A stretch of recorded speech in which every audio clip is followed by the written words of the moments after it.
When I read it, what I also loved about it was I felt I'd never actually seen anything like it before. So it has those similarities, but also it does take you into this world. It is gritty, it is real, but it has so much heart as well. So on the one hand, it's a very complex heist, which is fascinating to get involved with, but you also follow these characters and their families, and you see the kind of hardships that they go through and how living this kind of life plays on them, and also how human they really are. At the end of the day, they're still trying to have families. They're still trying to live this, to live a regular life in some ways. And it's so efficiently told, that part of the story, that it has a surprising amount of heart and emotion.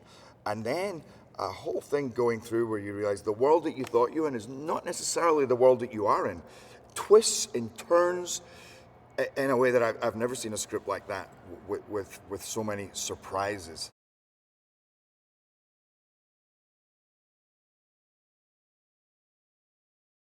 Big Nick is a very, very powerful, driven alpha male in a world of alpha males. His regulators, he handpicked each one of them on the basis of their wildness, their brutality, and their smarts. But he lives in this world where you have to be willing to go to any length to get ahead. And that is the dangers inherent, that is the amount of hours you work, that is just that complete obsessiveness with the job at hand. And of course, you do that, and it's a kind of process of osmosis. Things rub off on you, and he's not living the best life. When he's stake out, he's drinking too much. He's probably participating in many other things, and it's kind of a disaster for his marriage. The more he devotes to that job, the less time he has for his wife, the less kind of an upstanding human being he's being. So he's really failing miserably at being a husband and a father. And that's where we come into his story at the beginning of the movie, where he's kind of been out partying and he comes home and she's had enough. And at first you just think, this guy's a punk. But as the movie goes on, you realize, the pressures that play on him. And in actual fact, he is a hard charger in his life, but he's a hard charger at everything he does. And when it comes to being a cop, there's nobody like him. He's the best, and he gets things done, and he brings down the toughest perpetrators to bring down.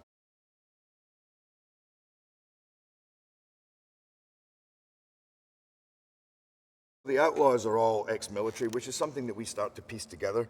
A lot of these guys, they grew up together. They've been friends for 20, 30 years, and they served together.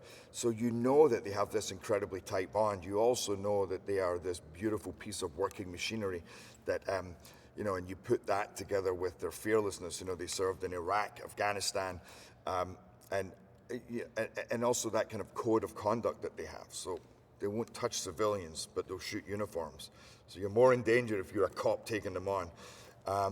But at the same time, they don't really like what's going on. The second Big Nick comes on the scene in the Regulators, they don't like that because they know these guys. And no criminal wants the Regulators on top of them, because these guys, they operate in a different way, and they're going to break a lot of rules to bring you down.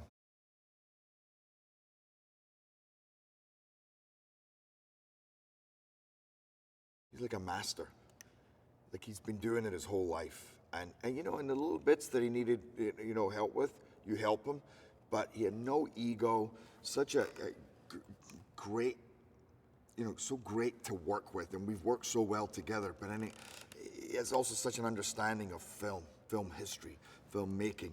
So his, the way he puts scenes together, the way he puts shots together, and his understanding of pacing and everything, I've been very surprised and very happy. But also his manner on set and allowing you to experiment, to have fun, to go for it, and being incredibly encouraging and passionate and just sensitive to your needs. That's something you don't often get with a first-time director.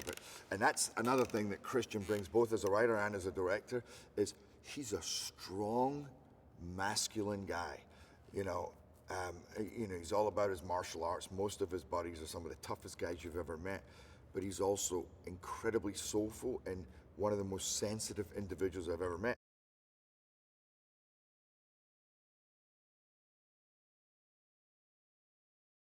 If I had two words to describe Merrimen, is intelligent and ferocious. And yet a lot of that ferocity is just balled up and it's hidden inside. I love his quietness and his study. And that's who Pablo is, and he brings a huge amount of dedication. Like, you see how hard he works. You see the size of him. It's hard to be big when you're like 6'4". I mean, I'm 6'2". It's hard enough for me to get big, but I know it's even harder for him to get big. And he's like a monster. And the training that he's put in, you know, with the guns and with Paul Maurice, our kind of technical advisor, he's worked so hard and he looks so proficient, and he's just that kind of all-rounded badass that is Ray Merrimen, you know. So it's been, and a very, very, very talented actor, and just brings it 1,000%, which is what we needed for that role.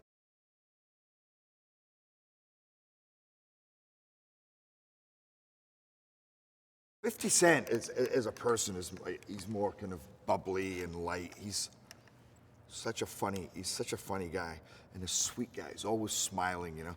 With Enson, he takes the weight that he has and the gravitas, and he lets that shine, just pulls it all in and focuses. And when he speaks, it's crazy. Like in the read-through, barely raised his voice, but you didn't listen to anybody in the room more than you listened to him. And when he said something, it meant something, and that's who he is. He's just powerful, quiet, considered.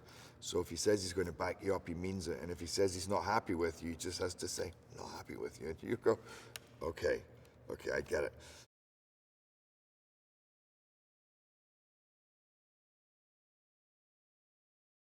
O'Shea, to me, is the find of this movie. I got to tell you, that kid is amazing. His mind is just extraordinary.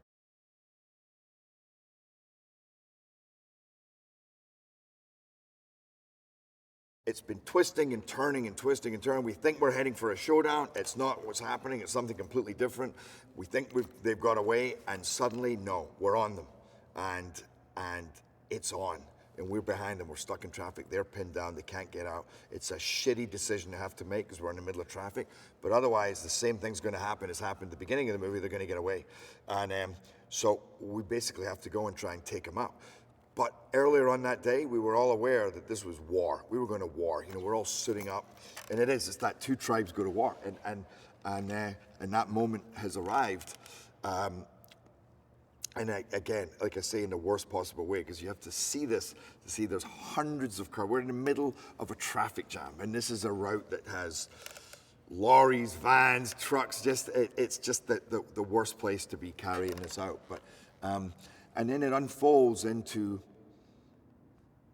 what I think is going to be one of the most tremendous action scenes. And again, tremendous one, because we get big action scenes in movies now, but because this movie so specifically has these characters that you've grown and know and feel and love and hate, but understand, and again, become emotionally involved with, it has a whole different meaning. That's what takes it away from just an action movie, because you are living every moment with these characters, and because it is not, we made sure to stay away from stunty action, but to base it in reality. Who are the cops? How do we fire? How do we approach? What do they do?